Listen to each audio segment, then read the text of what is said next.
Thank you very much for that introduction, Alex. Good late morning, ladies and gentlemen, and very welcome to this session that will be about how the European Union promotes language learning and linguistic diversity in Europe. Before I start, I have to point out for the record and for the camera that, like most other speakers at this wonderful event, I am here in my own capacity. And I'm going to speak on the basis of 20 years of experience of working with languages in the European Union, and any views and opinions that I might express during my speech, during my talk, are entirely my own. Any factual mistakes that I might do during my talk are entirely my own and not related to the European Union in any way. So you're very welcome to come up and talk to me afterwards, and I will be happy and delighted to have a discussion with you between us, but not between my institution and you. Okay, once that's said, I cannot tell you how thrilled I am to talk to you. You are an unusual audience from my point of view. Can we just see, with a quick show of hands, how many of you are actually European Union citizens? For the time being, yes. Okay, we have a majority, but by far not all of you are. Therefore, I decided, and I think maybe for some of you, the European Union and its ways and its works might not be your prime interest in life. So I thought I would just kick off with a short video to give you the very, very basics, and I chose my favorite from YouTube. I like it because it focuses on a few essentials, from my point of view, and it's a bit less Eurocentric than many others. Where is the European Union? Obviously here somewhere, but much like the European continent itself, which has an unclear boundary, the European Union also has some fuzzy edges to it. To start, the official members of the European Union are, in decreasing order of population, Germany, France, the United Kingdom, Italy, Spain, Poland, Romania, the Kingdom of the Netherlands, Greece, Belgium, Portugal, the Czech Republic, Hungary, Sweden, Austria, Bulgaria, Denmark, Slovakia, Finland, Ireland, Croatia, Lithuania, Latvia, Slovenia, Estonia, Cyprus, Luxembourg, and Malta. The edges of the EU will probably continue to expand further out as there are other countries in various stages of trying to become a member. How the EU works is hideously complicated and a story for another time, but for this video you need know only three things. First, countries pay membership dues, and second, vote on the laws they all must follow, and third, citizens of member countries are automatically European Union citizens as well. This last means that if you're a citizen of any of these countries, you are free to live and work and retire in any of the others, which is nice, especially if you think your country is too big or too small or too hot or too cold. The European Union gives you options. By the way, did you notice how all three of these statements have asterisks attached to this unhelpful footnote? Well, get used to it. Europe loves asterisks that add exceptions to complicated agreements. These three, for example, point us towards the first bit of border fuzziness with Norway, Iceland, and Little Liechtenstein, none of which are in the European Union, but if you're an EU citizen, you can live in these countries, and Norwegians, Icelanders, or Liechtensteiners can live in yours. Why? In exchange for freedom of movement of people, they have to pay membership fees to the European Union, even though they aren't a part of it, and thus don't get a say in its laws that they still have to follow. This arrangement is the European Economic Area, and it sounds like a terrible deal were it not for that asterisk which grants EEA, but not EU members, a pass on some areas of law, notably farming and fishing, something a country like, say, Iceland might care quite a lot about running themselves. Between the European Union and the European Economic Area, the continent looks mostly covered, with the notable exception of Switzerland, who remains neutral and fiercely independent, except for her participation in the Schengen area. If you're from a country that keeps her borders extremely clean and/or well-patrolled, the Schengen area is a bit mind-blowing because it's an agreement between countries to take a meh approach to borders. In the Schengen area, international boundaries look like this. No border officers or passport checks of any kind. You can walk from Lisbon to Tallinn without identification or the need to answer the question business or pleasure.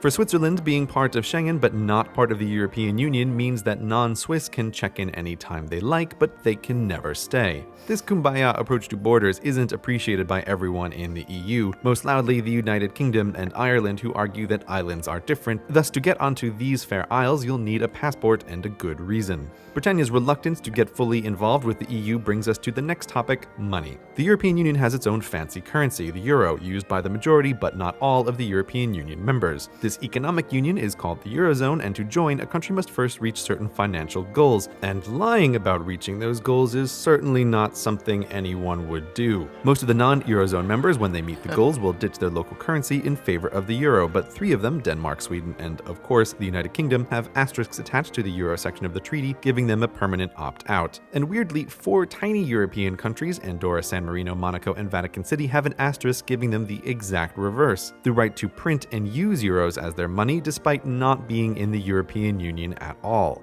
So that's the big picture. There's the EU, which makes all the rules, the Eurozone inside of it with a common currency, the European Economic Area outside of it where people can move freely, and the selective Schengen for countries that think borders just aren't worth the hassle.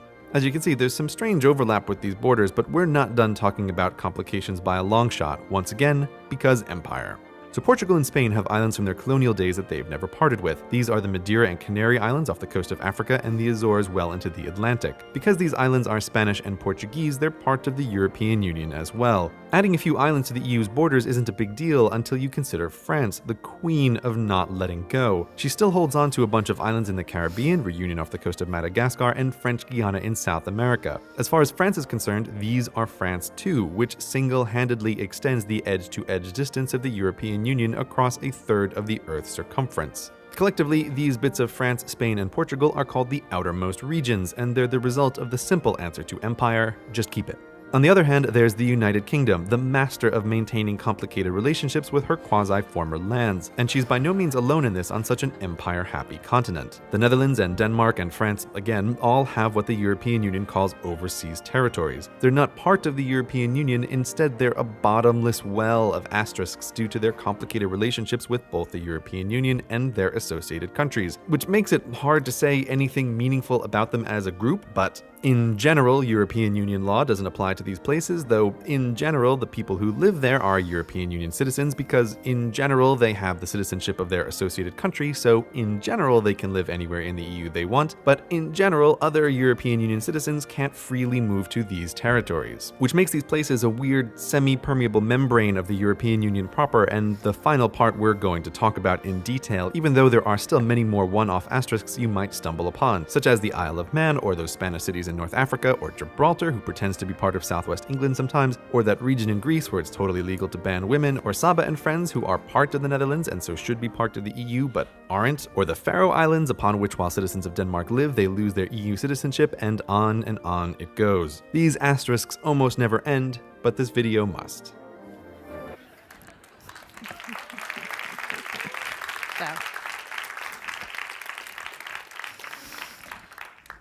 Easy, right? I felt I had to share that with you. So why did I call my talk Multilingualism and Straight Bananas?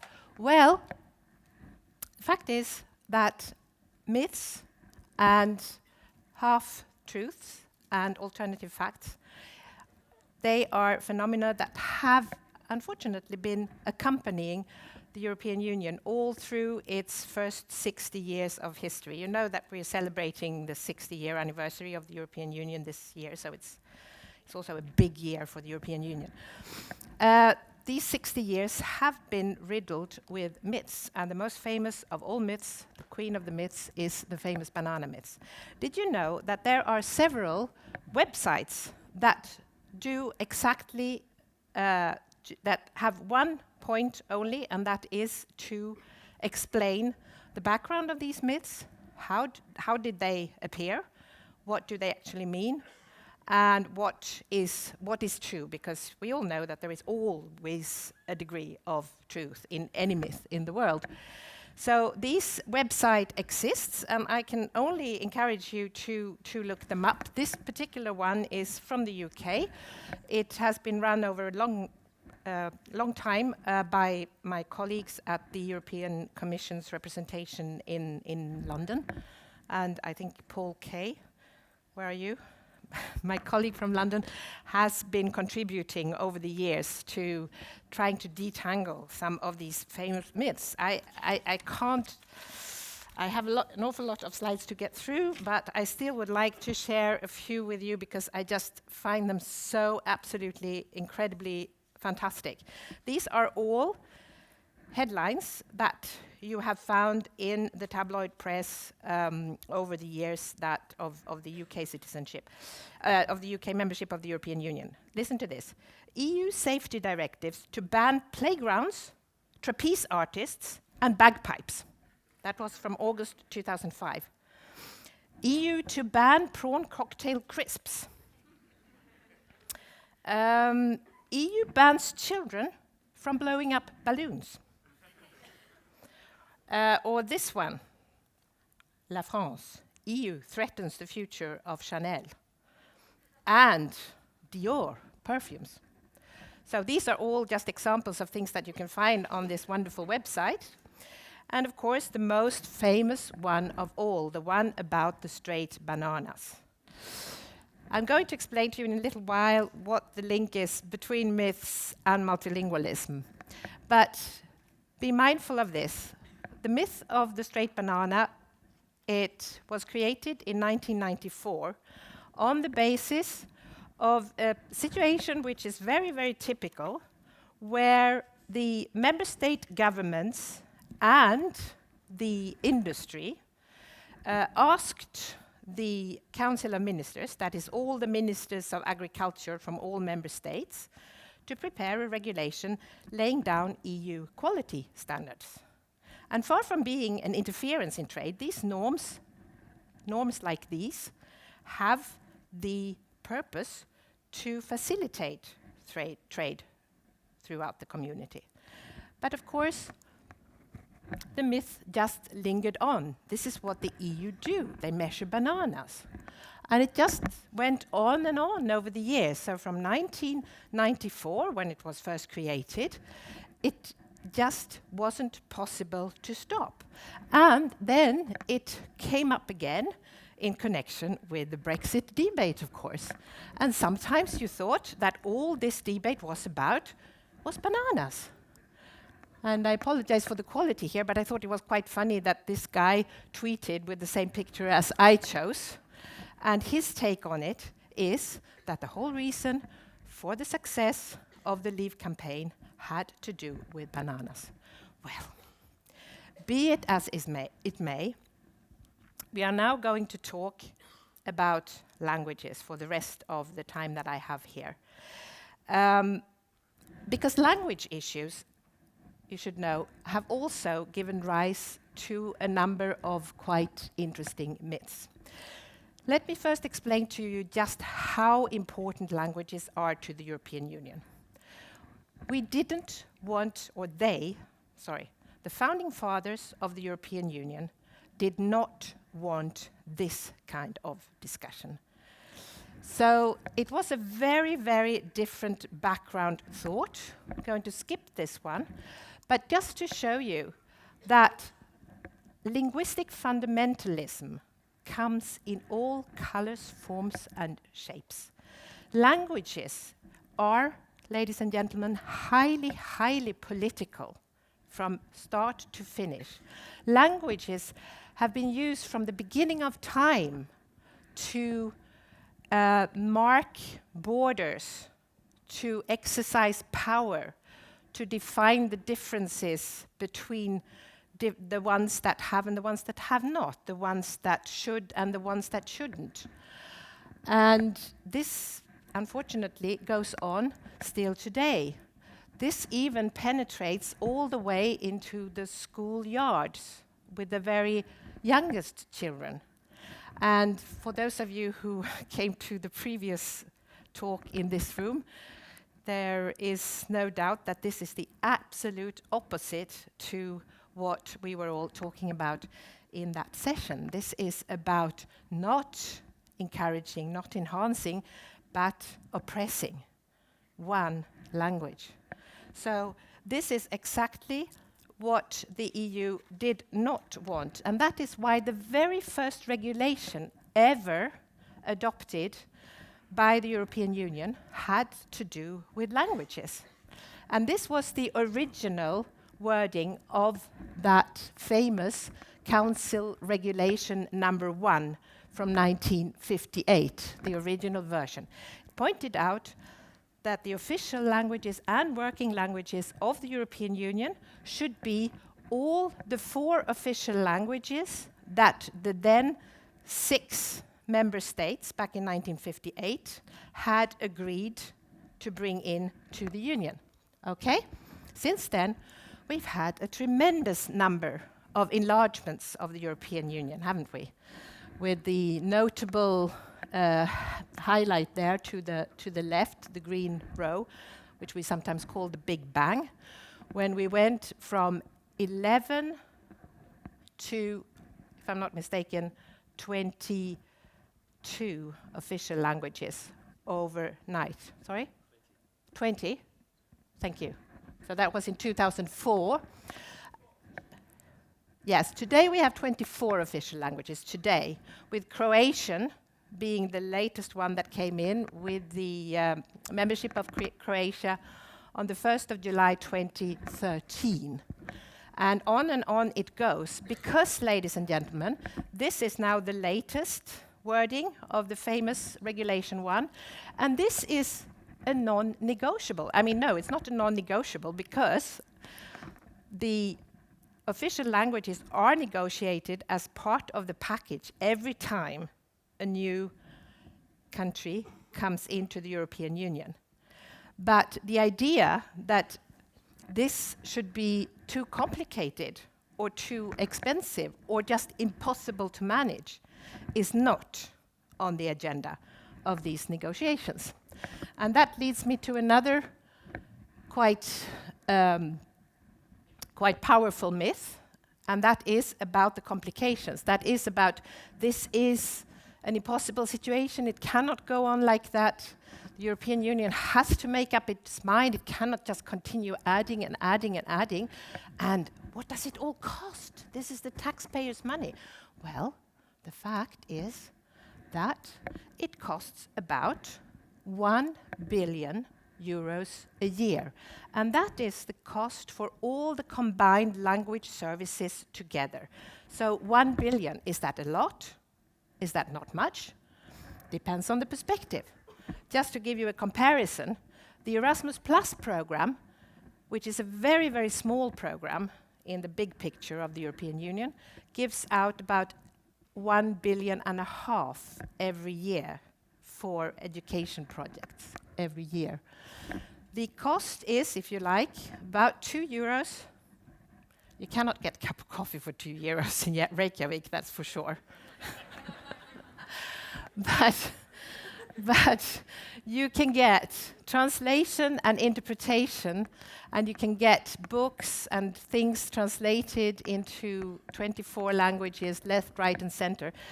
The cost of multilingualism adds also up to less than 1% of the total EU budget. So if anybody tries to tell you something else, that is an alternative fact. And of course, if you think that good translations are expensive, then you can just think about the cost of a bad translation.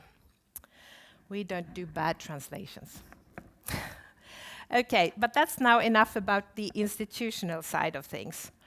The respect for cultural and linguistic diversity, of course, by a long way exceeds this discussion about the 24 official languages. Europe's linguistic landscape is famously complex and very, very diverse. I don't know if any of you remembered the picture that Sebastian showed us during his wonderful talk about the Vigdis Center. Do you remember when he showed the map of France? All the different regional languages. Now look at this. This is the legal side of things. This is only the legal side of things. It shows you which countries, the exceptionally few countries in Europe that have only one state language. And you can see that France is one of them. Most countries in Europe, in fact, have any number of regional and minority languages with official status, whatever that means. So this is only the legal side of things. Apart from the legal side of things, there is a whole big, huge package of other complications. Let's call it asterisks. I love this picture. You will find it online. It's been done with the aim to stimulate a debate about languages in Europe. And you will find a lot of interesting figures here about the number of languages, about also the results of our most recent opinion polls, where people say how many languages they are able to understand and speak, how many languages are taught in school, and which languages, and so on and so forth. There is a lot of interesting information in this picture. But you know what they missed? This. It's not in there. It's not in there. But it's becoming more and more important. Just look at this. This is this graph shows the number of asylum seekers. You're all aware of this. It peaked in 2015 with about 1.3 million asylum seekers in Europe, just that 1 year, 2015. And of course, out of those 1.3 million, 1 in 4 was a child. And this in turn, of course, have huge implications for our schools everywhere in Europe. And now I'm approaching the core of my work, because that's what my job is. How do we deal with the fact that I'm not going into detail here, but you can see the countries that are green and red, they have a very, very large proportion of schools across the country where at least 1/4 of the school population speak another language at home than the language of schooling. And this has happened so quickly and at such a staggering pace and quite exponentially in the last years that teachers haven't really been able to prepare themselves for this. And of course, this is something that we talk about a lot today at EU level.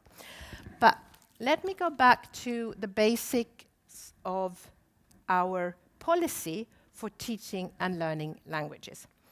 Our guideline was defined back in 2002 when Spain had the presidency, when Spain was had the presidency of the European Union. The Spanish president, was it Felipe González? 2002. You will see a picture of him. He invited his colleagues to Barcelona for a summit meeting. And now I'm not talking about the education ministers, I'm talking about the heads of state and government. So it was a summit meeting. Spain was hosting. The meeting was in Barcelona. It wouldn't have happened today, but it happened in 2002. And you can see some familiar faces on this picture. They seem to be having a really good time together. And the amazing thing with this particular meeting in Barcelona, we talk about it a lot in my department, because it's the only time in history that the heads of states and government have discussed language learning. They did.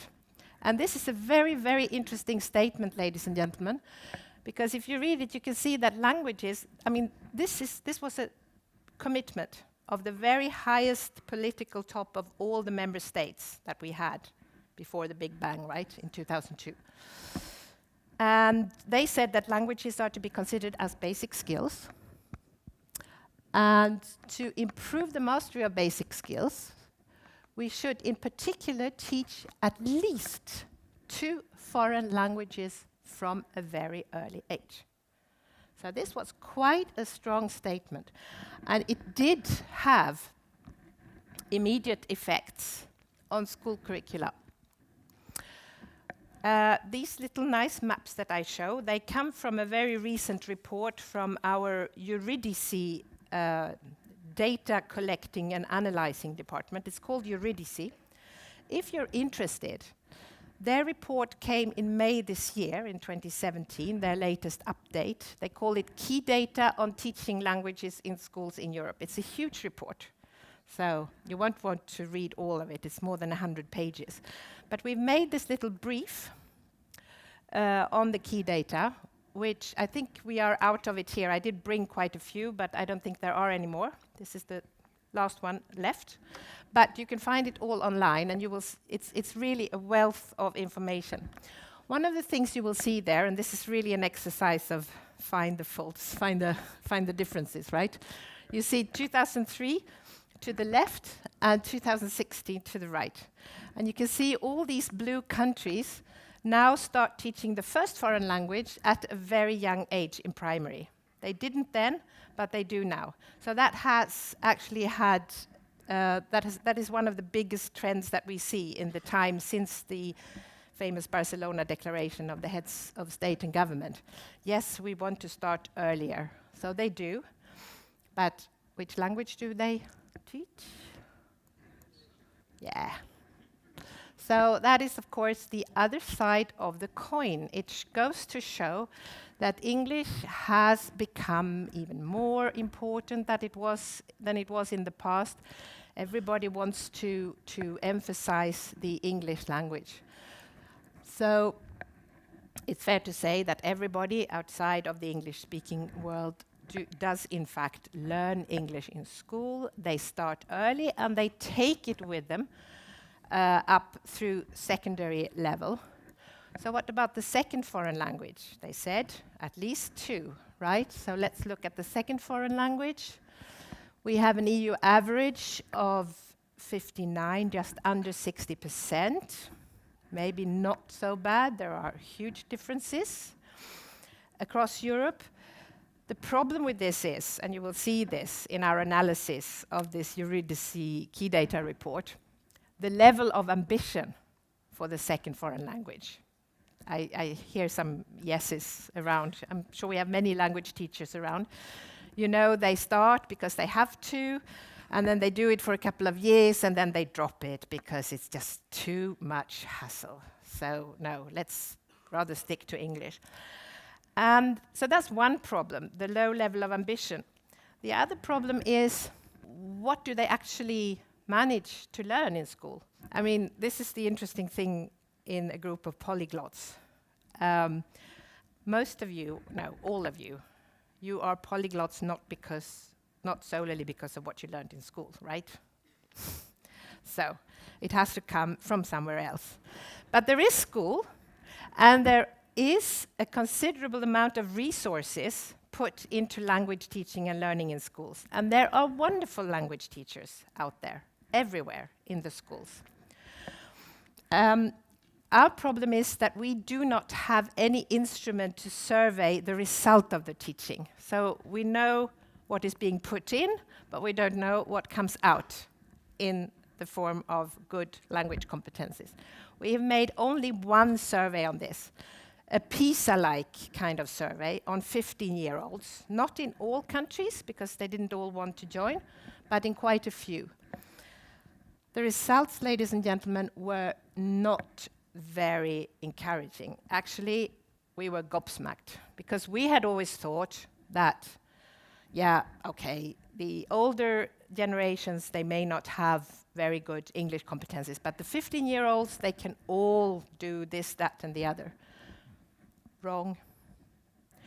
The green fields here, they represent what we defined as independent user, and that definition is B1, goes all the way down to B1, according to the Common European Framework for Language Competences. And you all know that B1 is, it's about being able to more or less maintain a meaningful conversation, perhaps riddled with faults. It's okay. It's a very good level to have if you have studied Spanish with the Tita Bevan's challenge thing for 90 days. But after 7 years in school, to reach B1, and only 42%, ladies and gentlemen, in average. So there is something very, very wrong. And I won't even linger on the second foreign language because it's too tragic. And of course, this this reflects on the language competences of the adult population. This is very interesting. This is education first. They do something that they call the English Proficiency Index.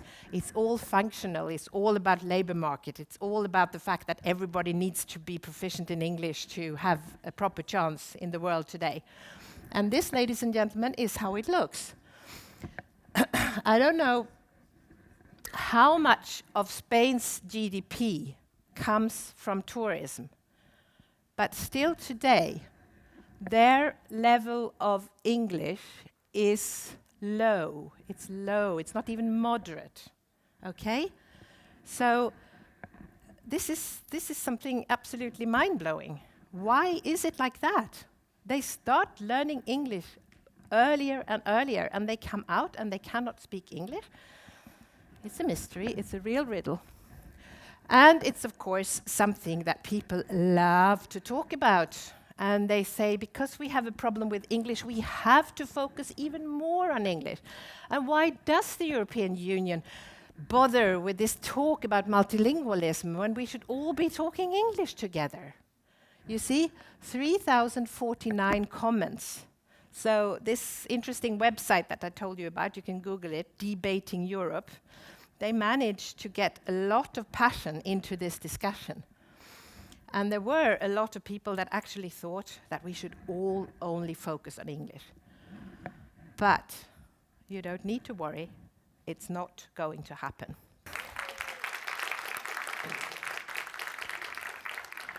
So, apart from all the other reasons why it's not going to happen, there are economical reasons for why it is not going to happen.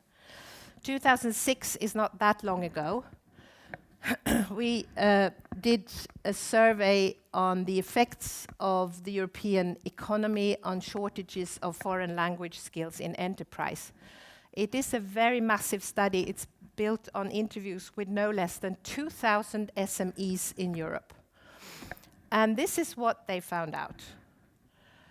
11% of the SMEs declared having lost contracts because of lack of language skills. 11%.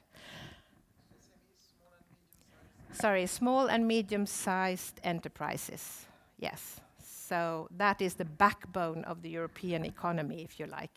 It's the small ones that actually make things happen. They can theoretically reach out into the whole world and sell their products from anywhere to anywhere and find clients everywhere. But for that, they need to be able to access the language of their potential customers, and they can't. And this was an attempt to really put a price tag on this lack of language skills. This is also from the same study. You can see that 1/4 of these 2,000 small and medium-sized enterprises said that they still need to improve their English. But look at all these other languages that they said that they would be needing to go forwards and to realize their business plans. And look at this. This is a study that was published in 2012. By the, if I'm not mistaken, it's an international trade business survey. 8,073 businesses responded in the UK, right? And what did they say? A barrier for 61% of non-exporters. I take it that non-exporters wanting to become exporters, but they can't because they don't have any language skills. No foreign language abilities for the market served, and that's interesting because you think you can do everything in English, but they seem to think that it would be better to widen the scope.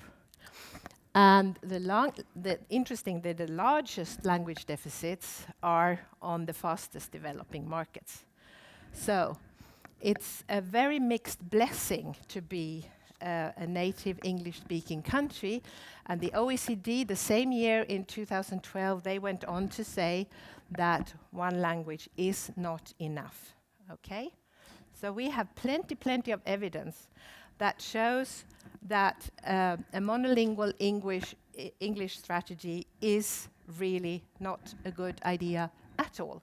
So what can the EU do to remedy? What can we do to help? Well, we have basically two possibilities.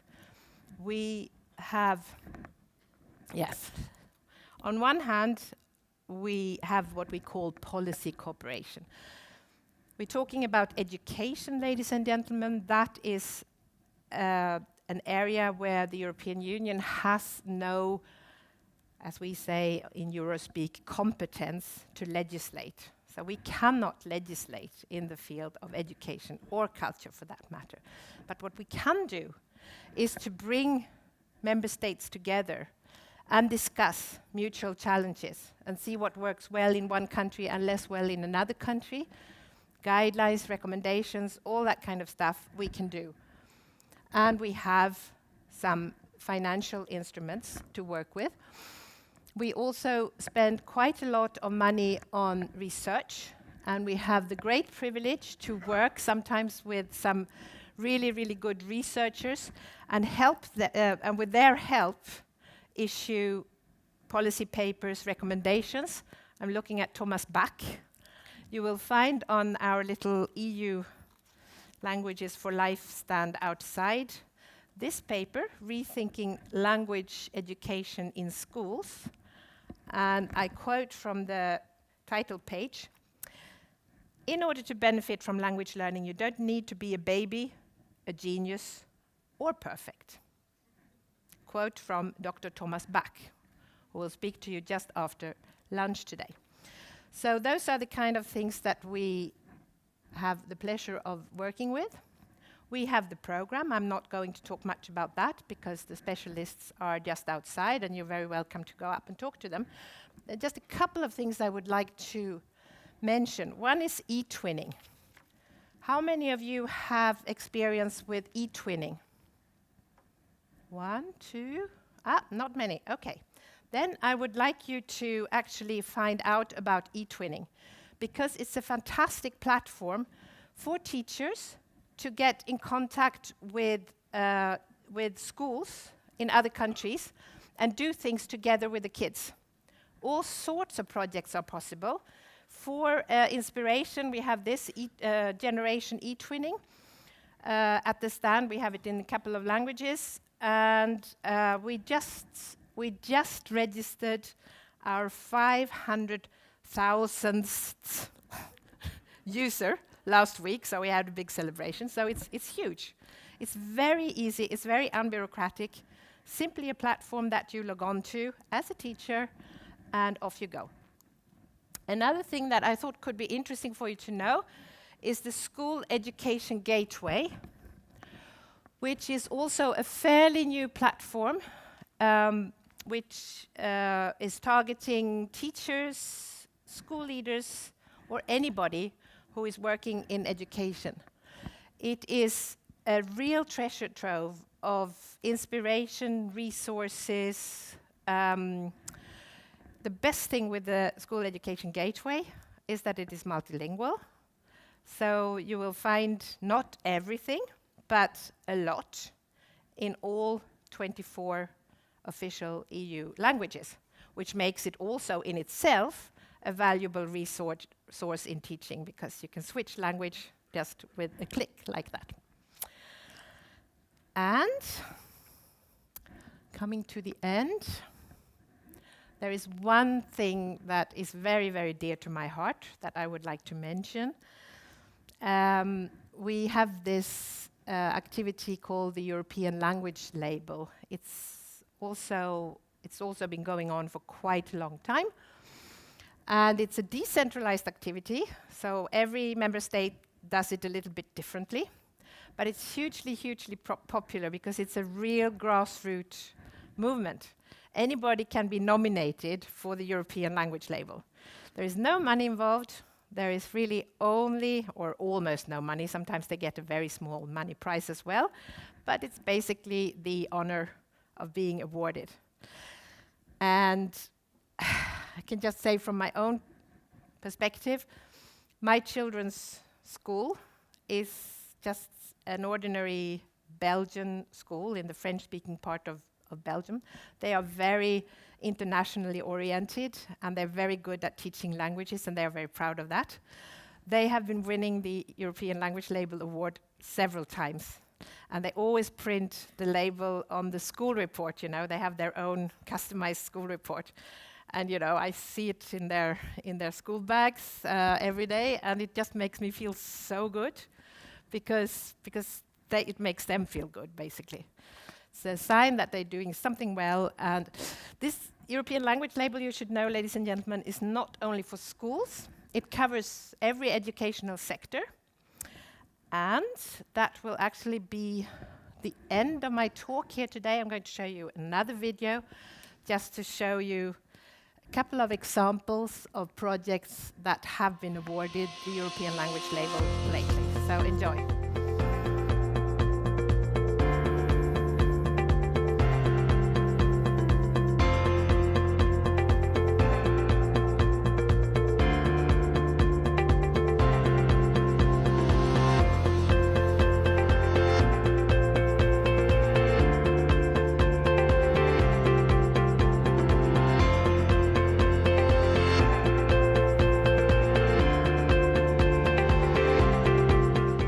Le projet Comparons nos langues a été réalisé dans des classes du PE2A, c'est-à-dire des unités pédagogiques qui accueillent les élèves allophones nouvellement arrivés en France, donc des élèves du premier degré ou du second degré, donc de l'âge de 6 ans jusqu'à l'âge de 16 ans. Alors ce qui peut apparaître nouveau, c'est vraiment la prise en compte des langues des élèves.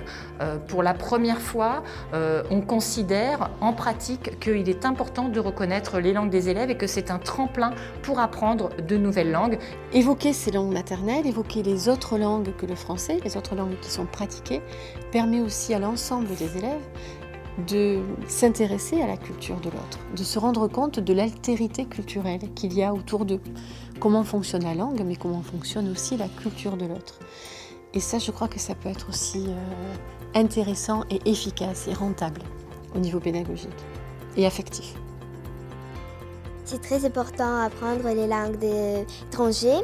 Moi, je parle le russe, l'ukrainien et le français. Je veux apprendre encore l'allemand et toutes les langues parce que je veux être une traductrice quand je serai grande.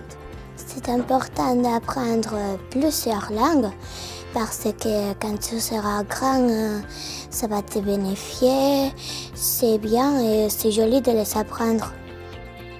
European Language Label pomaga indywidualnym osobom w zdobywaniu kompetencji językowej, a ponieważ jest to jedna z kompetencji kluczowych, więc automatycznie zakładamy, że pomaga to również tym osobom na rynku pracy. Stają się one wtedy bardziej konkurencyjne na tym rynku. Chcieliśmy wziąć udział w European Language Label, ponieważ nasz projekt jest naprawdę innowacyjny. Wydawało nam się, że warto go rozpropagować i warto starać się o tą nagrodę. Również, żeby pokazać innym, że tego typu projekty bardzo nam pomagają. Pomagają zarówno szerokiej rzeszy ludzi, którzy na przykład starają się o pracę za granicą, również nauczycielom w nauczaniu języka zawodowego. I wydaje nam się, że jest to po prostu warte rozpropagowania. Przede wszystkim ten projekt pomaga uczniom naszym, którzy wyjeżdżają na praktyki zagraniczne, ale wiem również, że po skończeniu szkoły otrzymują one ciekawe zajęcia za granicą albo w hotelach, restauracjach w Polsce, gdzie mają do czynienia z cudzoziemcami. Dzięki programowi nauczyłam się, że trzeba dążyć do swojego celu, że trzeba pokonywać trudności, swoje bariery językowe, że trzeba dążyć do tego, co chce się robić w przyszłości. All my life I have felt that kids can be multilingual. We just have to find the correct way of providing the opportunity for that to happen. What I think has come through really strongly here is that between 4 and 7, they are complete sponges in terms of language. And secondly, that if you can provide an immersion aspect to their language learning within that range, that 3 or 4 year range, the results can be phenomenal. They're very open to learning a new language, and you can see that right across the school, that it has impacted on the other children in school, where they are also, intrigued and interested, and they want to know, oh, maybe I too can learn Spanish and French and German. In school we do Spanish, German, Irish and French.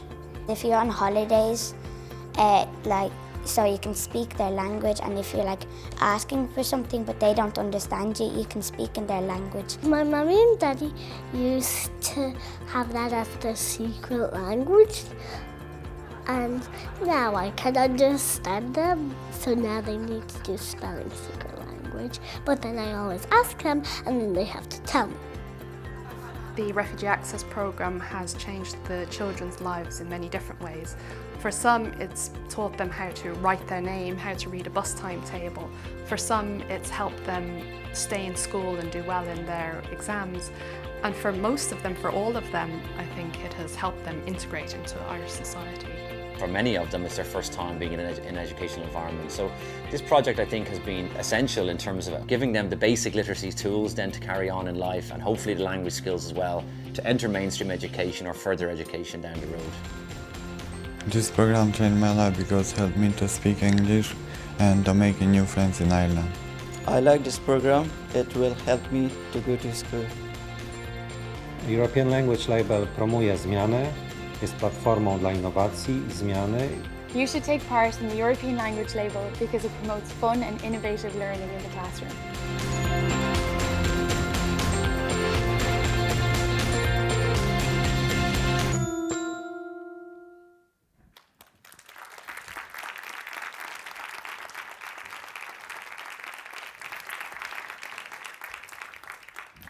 Thank you. I hope you liked it. It's available on the School Education Gateway in 24 languages. So I just want to leave you with a quote from Amin Maalouf, who I admire very much. You might not know it, but back in 2008, when it was the European Year of Cultural Dialogue, he actually participated in a group of European intellectuals. He was the chairman of the group, and they put together a report on multilingualism. They called it, let's see, I have to remember it in French now because it was obviously the first language of the report it was written in French, actually by Maalouf, so it's definitely the best written report that the European Union has ever churned out in history. Un défi salutaire. Les langues de l'Europe, un défi salutaire, I think. So, a rewarding challenge was the English title. You can find it if you Google it. One of the things he said, not in this report, but it's part of his credo, every language is... I have to take off my languages to read it. You can read it yourself, but I wanted to. Every language is the end product of a unique historical experience. Every language conveys a memory, a literary heritage, a specific ability, and represents the legitimate foundation of a cultural identity. Thank you.